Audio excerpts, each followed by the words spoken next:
All right, everybody on YouTube. I'm going to be talking about three topics today. The high ground maneuver, a method of persuasion that works very well. I'm going to be talking about the legal immigrants that have been invited by Democratic representatives for the president's speech. I'm going to talk about weed legalization and about Rosie O'Donnell protesting the president's speech. First thing I want to talk about is the high ground maneuver. This is, if you read my blog, you know that I talk about this all the time. It's a persuasion method when you're in a debate for winning the debate, essentially.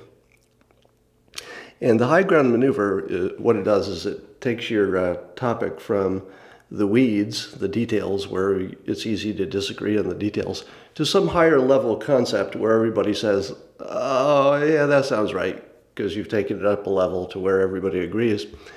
And let me give you some examples of that.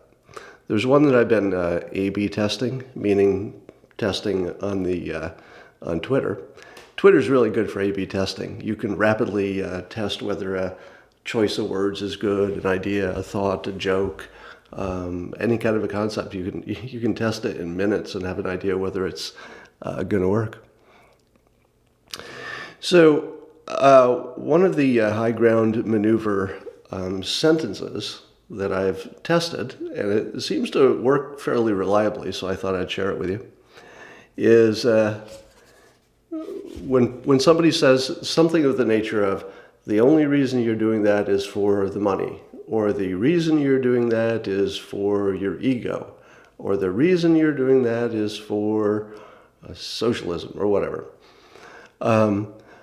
I find that the following sentence wins every discussion. All right. So somebody's accused you or somebody you support, let's say, of doing something for one thing. It's like you did it for the money, you did it for revenge, you did it for whatever reason. And I always say the same thing. I say, it's not a one variable world. and a conversation will just stop cold because people will say, yeah, I guess it does take every single variable all lining up exactly the way they did for anything to happen. I mean, absolutely nothing happens unless all of the variables that made it happen. So when somebody says you did it for the money or all you were thinking of was X, sometimes I just say some variant of the high ground maneuver. Sometimes I say it must be sad living in a world with only one variable. So that's the snarky way to say it. But the more direct way, which is a little less confrontational, is I just say, I don't really live in a one variable world. That's the end of the conversation. Because imagining that one variable is the only thing in the world that matters is almost always absurd. Now, there can be topics where one variable is the only thing that matters. But in most cases, you're on the internet, you're talking about these complicated situations like, the economy or ISIS. And there's always somebody who says, well, the one thing that makes the economy work, or the one thing that will defeat ISIS. And that's almost never smart thinking. So you can usually shut them down with a high ground maneuver where you just say, it's not a one variable world, because everybody agrees with that. And then the conversation is sort of over. All right, so I wanted to say that about that. Switching topics, I saw on the news the other day, it was on Fox on Maria Bartiromo's show. She was talking to a congressperson whose name I don't remember, who said that he had invited, I guess they all get one ticket to invite somebody to go with them to the president's speech tomorrow. And this Democrat had decided that he would bring a Pakistani immigrant, a doctor, who is a legal resident of the United States, to bring with him to make a statement about diversity and inclusion. Now, the show itself was hilarious because Maria Bartiromo, the host, kept saying, but Donald Trump is in favor of legal people. And he kept saying, but diversity, but who's disagreeing with that? So it was this hilarious interview. But anyway, what I wanted to add to this is, so the congressperson was trying to encourage his other congresspeople to do the same, to use their one ticket that they have extra to invite a legal immigrant to sit with them in the room. And they're going to publicize it, of course, along with the names of the people that they've invited. Now, I don't know how many there will be. Let's say there's just 3 of them, because you probably can't get everybody to play along, and you don't need everybody to play along. You're just making a point. So what would you do if you were President Trump and you found out that the opposition party was legal immigrants to your country, and in many cases they might be highly skilled people like this doctor from Pakistan? How would you handle it from a persuasion perspective? And here's how I would do it. If I were President Trump, I would start my speech by saying, welcome everybody, and a special welcome to this person, this great guy who immigrated legally from Pakistan. He's a doctor now. He contributes a great deal to our country. Thank you for coming. You're a beacon for what's good about this country. I'd like to thank the next person. He comes from Afghanistan, wherever it's going to be. And thank you for coming. Thank you for going through the process to become a legal resident. You are a good role model for everybody. So if you ask me, the idea of bringing legal immigrants, especially highly skilled ones, that everybody would say, I think we need more of those, not fewer of those, would be not only hilarious, but brutally effective persuasion. Then let's talk about weed. Apparently, Dana Rohrabacher, who she has a last name I can't pronounce, Republican congressperson from California, yay, California, is putting a bill out. I forget its number, but it's essentially to get the federal government out of the business of making marijuana illegal in the states and effectively leaving it to the states. Now, a number of people said there's some other bill that might be better, or there's another way to leave it to the states. But whatever way they do it, whether they declassify it as a Schedule I drug and that's just good enough, I don't know. So I don't know the details of it. But let's just say this has to happen, all right? And it would also be the most brilliant thing that the Trump administration could do, because it would be hard for the opposition party to wrap their head around the fact that the Republicans did what the Democrats wanted and couldn't get done, just in this narrow field of marijuana laws. So I would certainly encourage President Trump to support a bill that would put the marijuana enforcing to the states, let them figure it out. I think that would be the best for everybody. All right, now let's talk about, there was a news item that said that Rosie O'Donnell was going to be one of the protesters during the president's speech. So outdoors during the speech, apparently there will be a big protest.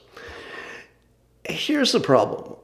It seems to me that the Democrats are continuing to, they're failing to learn the most maybe basic and important thing about persuasion in the age of television and video and pictures and social media.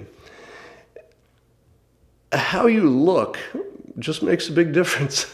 And your brand is based on the humans that are associated with it. And no matter what you think about Rosie O'Donnell's talent, she's a very polarizing figure who just isn't really the best thing you'd want to do for your brand. Likewise, Michael Moore, very talented guy, very successful.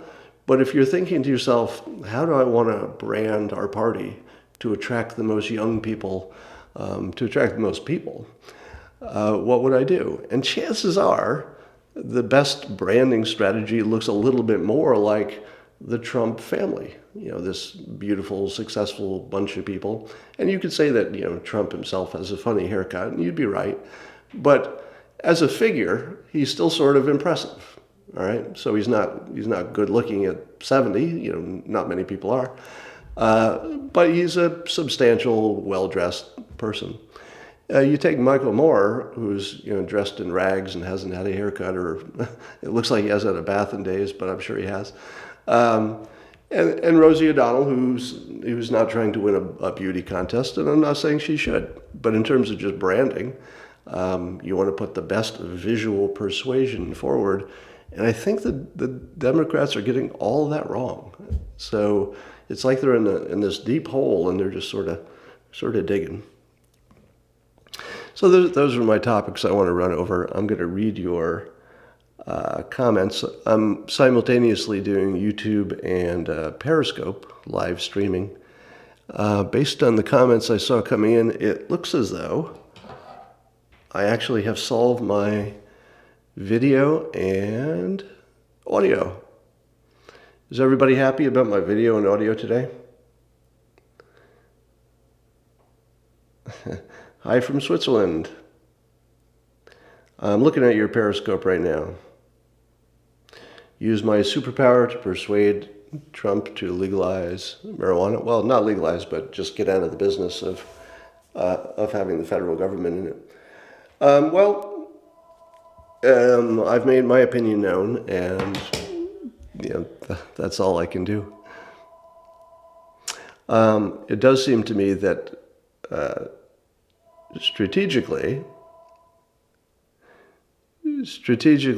from Trump's point of view, going easy on marijuana would be brand-wise amazing, because what do the Republicans want more than freedom? What's the biggest complaint against Republicans is that they ignore science and that they're not, they don't have enough empathy for the people. I'm not saying that's true. I'm just saying that that's the attack against them. And if that's what you're trying to counter, what would be easier than taking the federal government out of the marijuana business? I think the science would support that. The states can take care of any new developments in science. And it's a case of freedom, and it's a case of getting the federal government out of the business it doesn't need to be in. So that all seems completely compatible with the Republican brand, but it was also make heads explode on the other side. So it sort of has everything. It's all upside. The downside seems trivial to me. Weed makes you super lazy. That's what people think who don't know much about weed. It turns out there's two types, sativa and indica. One makes you chilled and lazy and sleepy. The other one has the opposite effect. Might make you more creative, more energetic, might make you want to go to the gym. I'll be going to the gym pretty soon, and I can promise you I won't be lazy. So usually people who say that weed makes you lazy, they have a little bit of confirmation bias, because there's a selection bias here, which is that people who are lazy say to themselves, well, I wasn't doing anything anyway, I might as well get high. So I think you would find that lazy people might do more marijuana. So when you look at your friends, you say, doing marijuana and also lazy, I see that correlation. But I think the causation might be the other way, because in my experience, both from college and the real world, the highest achievers, the people who really had a lot going on, not just their classes, but they were doing extracurricular, they were building businesses on the side, they were almost always stoners. In Silicon Valley, the biggest untold story is that the most successful people are the ones who found the right drug. And by that I mean there are some people who really respond well to marijuana, and it makes them more successful, more energetic, more optimistic, more creative. And that was the drug that worked for them. Now, the reason I don't recommend any of these things, and I definitely don't recommend anybody try marijuana, because it's a real drug. And, you should talk to a doctor about that, not to cartoonists. And everybody reacts differently. So that's the big risk, right? And there are no two people who have exactly the same encounter with a drug. But there are also people in Silicon Valley who are using uppers of various kinds, hallucinogens to clear their minds and come up with better ideas. And I'm pretty sure that the biggest story about the Valley is that it's a drug-fueled creativity. Nobody wants to say that, right? Because nobody's going to come forward and say, I had that great idea while I was on LSD. But that is what's happening. That's the actual reality, is that drugs are driving Silicon Valley.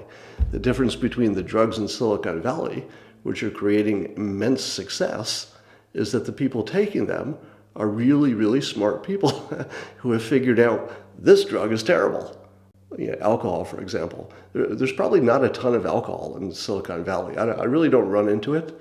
If you go to lunch or dinner with a bunch of Silicon Valley people, nobody orders a beer, because they figured out that drug is just poison because they're smart. I'm making a broad generalization here, of course. But they may have discovered that some other upper or hallucinogen really helps. And so they do that one. So, and if you go somewhere where there are less smart people, less educated people, have fewer resources, are not researching stuff, well, maybe they're just taking the first drug that's available or whatever their friends are taking, and they're getting the wrong drug, they're becoming alcoholics. Different result. So it's really easy to look at the numbers and say, hey, a lot of people who do drugs are unsuccessful, but the causation might be backwards. It might not be, by the way. I can't state this with certainty, but observationally, people who are ambitious stay ambitious, whether they're doing marijuana or not. And the marijuana might improve their creativity, their outlook on life, might improve their social life, their sex life, could improve a lot of things. But I caution you, I'm not suggesting anybody do any kind of drug. I'm just describing the landscape. You want to talk to your doctor before you add anything to your body. All right, looking at the comments here.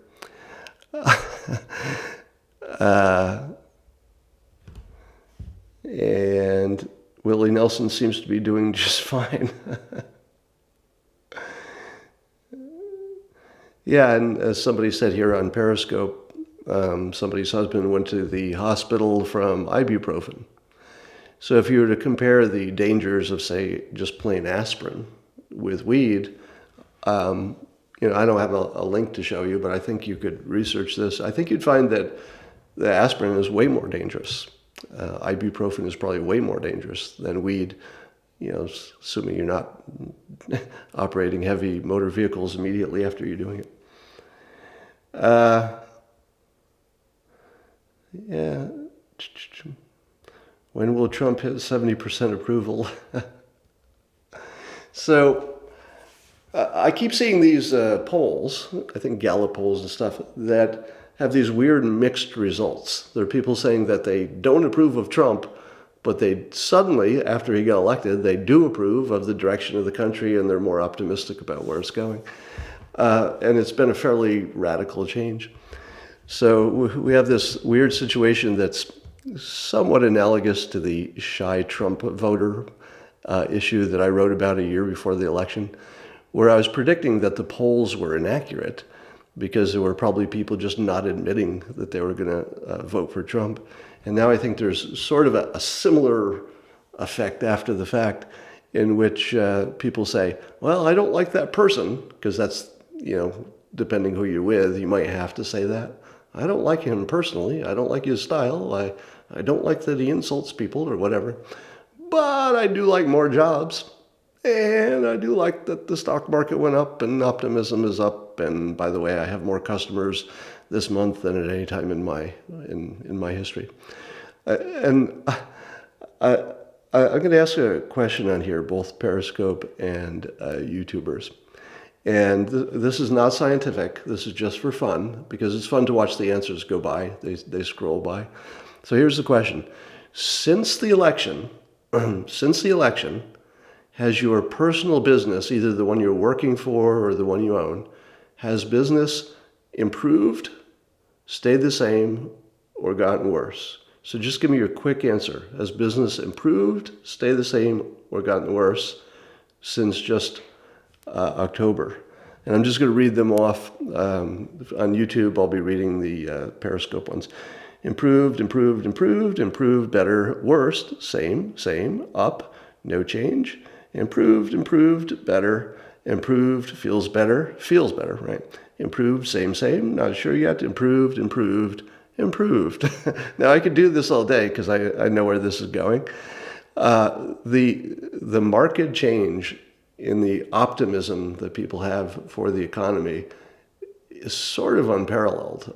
I don't know if I've ever seen this much. Now, of course, I'm in my little biased bubble, so I wouldn't put much stock in my observation. But I think if you ask around, this will just be a fun experiment, something to do at home. Because I've been doing this when I meet a building contractor or anybody who depends on people coming to them with business, right? So that it's not something they've done differently lately. It's just sometimes people ask them for business, sometimes they don't, and it has more to do with the economy.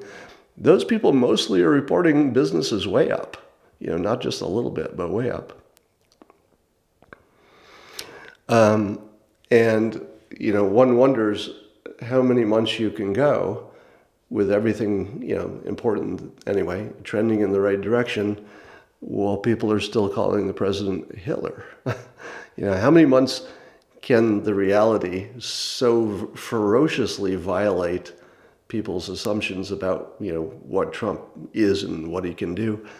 How many violations does it take before the illusion of his Hitlerian ways, is that a word? Hitler ways?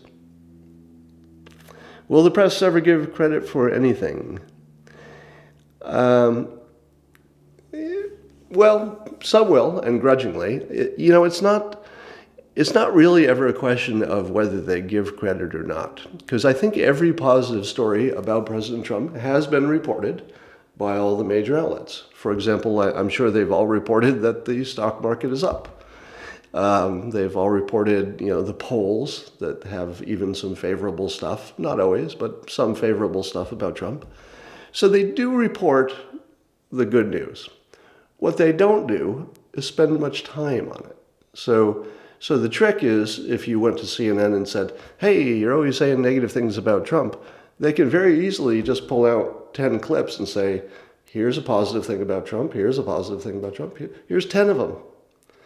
But the trick is, if you were to add up the minutes spent, it would be, 95% of the minutes were negative and 5% were positive.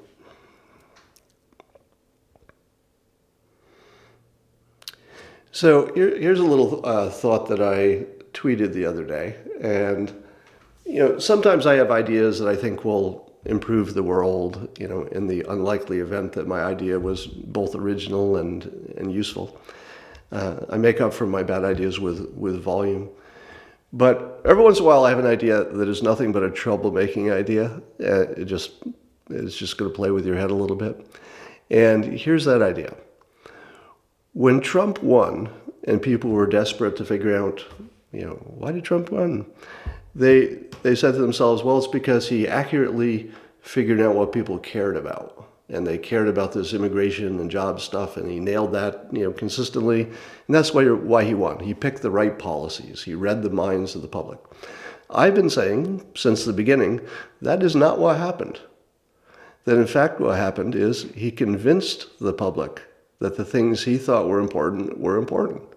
So he moved up to priority. And I offer as my evidence, if you were to go back in time, say 2 years, maybe 2 years, 3, and you looked at the headlines, it was all about income inequality.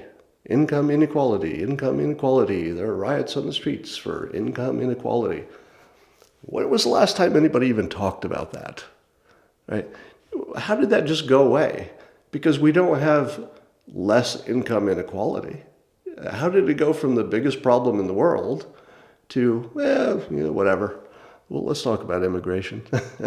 That was Donald Trump.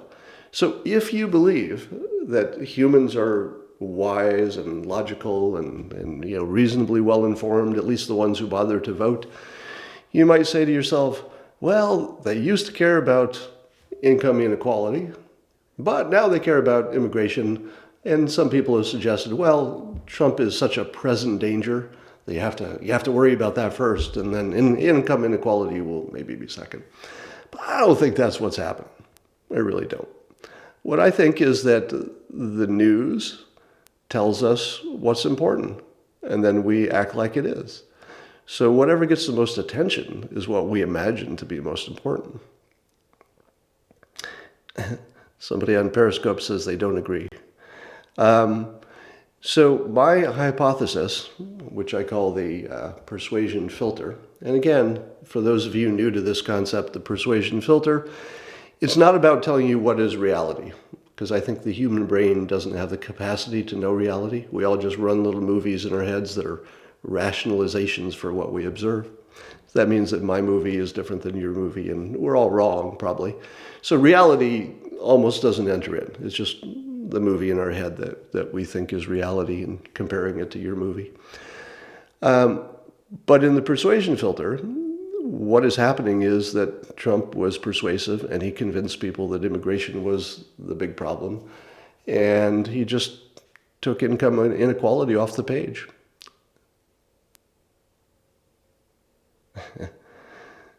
All right. I'm just looking at some of your comments here. Am I in a steam room? No, I'm in my actual studio. So I built a little studio where I've got an actual microphone here, and I'll give you an actual tour of the whole house. I'm going to do a tour of the house, not on this podcast or not on this YouTube, but I'll take some video of the house and show you around. I've got some weird features in this house, well, you'll see. There are some very unusual rooms in this house, and none of them have to do with 50 Shades of Grey. I know you're going to ask. Looks better without headphones. Yeah, I was using the headphones just to give myself some confidence that things were working. All right, so how many people do we have here on Periscope? For some reason, it's not giving me a number of people. That's weird. I thought it usually did. Over on YouTube, we've got 451 watching. That's my new record. Yay. Thank you for that. And I'm going to sign off and go to the gym. Thank you so much for watching. My process here is I'm going to keep practicing with YouTube and with Periscope. And I'm just going to make it a process where I just try to get a little bit better all the time. So I'm not making any attempt to have high production values yet.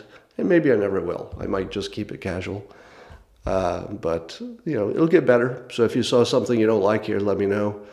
I'll try to fix it going forward. All right. Take care, everybody.